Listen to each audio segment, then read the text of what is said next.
Hey gamers, if you like a solid set collection game with a little bit of strategy, then you want to check out Up or Down. Let's take a look at how this game plays.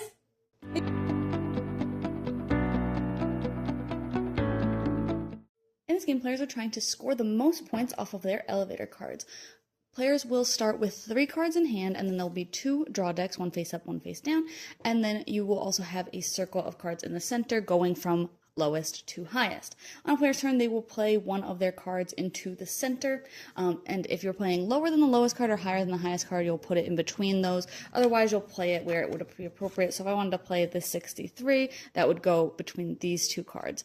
After you play a card, you'll take one of the cards next to where you played for your tableau. So I think I'm going to play my 14 to take this 120, and then I'm going to start one of my columns. Players can have up to 3 columns in front of them. They might also have a discard pile.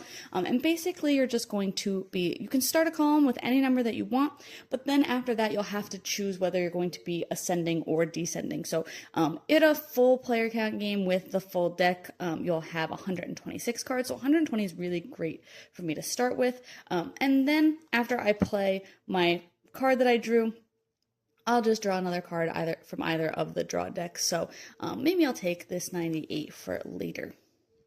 Then players will continue to go around the table getting more and more cards. So maybe later if I get this 84, I'll play it here. And now I'm going to continue to be descending the more cards that I play. So I couldn't play, for example, this 98 later on. Or if I got the 14, maybe I would want to go up from there. So I would put the 18 above it to show that I'm going up from now on with my cards in that column. If at any point I already have my 3 columns and I can't play to them, or maybe I don't want to, you can take any column and discard all the cards in it, put them face down, and they will score 1 point each at the end of the game. After players have gone through the whole deck, they'll have some kind of tableau left over as their scoring cards, and you'll probably have more cards than this, but as a quick example, you'll score, then you'll look for the color that appears the most often in each color and multiply that by the number of cards in the column. So here I have 4 green cards and I have 2, 4, 6 cards.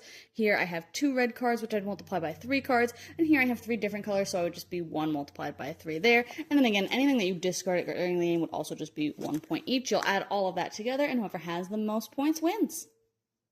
Overall, I thought this game worked pretty well. I thought it was interesting that you had to kind of balance taking the cards out of the center, which you had to immediately play, with getting the cards out of the decks that maybe you're like, oh, I really want to play this card, and then realizing, oh, I have to play it to the center, I can't play it immediately to my tableau. So there was an interesting balance there, especially with having to always go ascending or descending in every column. So I think that is just really interesting, that it's not just about like matching colors or getting anything like that in the same columns. You have to make sure they're always going up or down.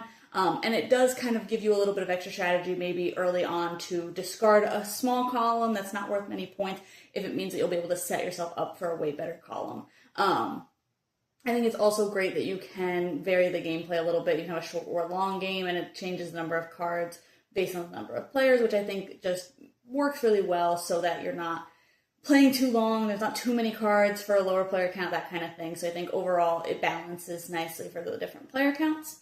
But yeah, it's a very light card game. It's a very light strategy, but I do think that it's got some interesting elements with having to play to the center, use that to play to your tableau, and then draw a card that you know that you won't be able to put in your lineup. There's also strategy in knowing, hey, the person next to me needs a really high numbered 90s card in red or something like that.